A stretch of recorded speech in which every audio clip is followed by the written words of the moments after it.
ఇవాళ ఎవరైతే ఆ రోజు తెలుగుదేశం పార్టీ కార్యాలయంలో పనిచేస్తున్నటువంటి సత్యవర్ధన్ కంప్లైంట్ ఇస్తే ఆ కంప్లైంట్ ఇచ్చినటువంటి వ్యక్తిని కిడ్నాప్ చేసి దాడి చేసి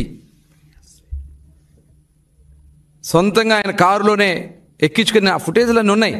ఒకసారి ఆ ఫుటేజ్ కూడా ప్లే చేయండి. వంశీ గారు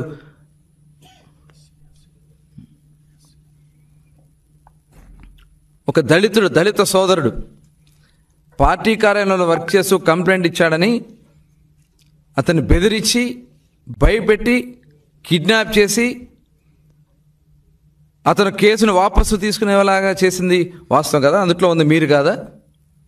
ఆ చేతులు మడత పెట్టుకుని అక్కడ నుంచున్న అతని వ్యక్తులు సత్యవర్ధన్ కాదా? అతను ఎదురుగా ఉండి బెదిరిస్తుంది మీరు కాదా?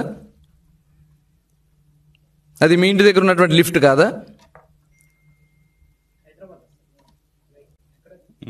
హైదరాబాద్ అండి. ఇదంతా చేసి మీరు ఇవాళ సాక్ష్యాలతో సహా బట్టబయలు బయట దొరికితే మీరు పోలీసులను బెదిరిస్తారా? కంప్లైంట్ మీద ఎవరైతే కంప్లైంట్ ఇచ్చున్నాడో సత్యవర్ధన్ని మరి ఏ రకంగా వాళ్ళు బెదిరించారో మరి కిడ్నాప్ కాదా అది?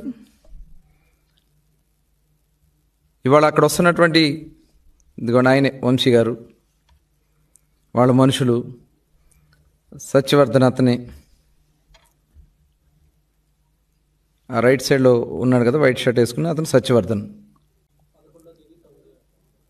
11వ తారీఖున భయపెట్టి అంత చూడు అంత భయంగా నుంచి ఉన్నాడు అక్కడ చేతులు కట్టుకుని. అంటే ఎంత దుర్మార్గంగా వాళ్ళు అతన్ని కిడ్నాప్ చేశారన్న దానికి ఇదే ఒక సాక్ష్యం. ఇవన్నీ విజువల్స్ అన్నీ క్లియర్గా ఉంటే ఆ కేసులో పోలీస్ అధికారులు విచారణ చేసి అతన్ని అరెస్ట్ చేస్తే జగన్మోహన్ రెడ్డి ఏం మాట్లాడుతూ ఉన్నారు?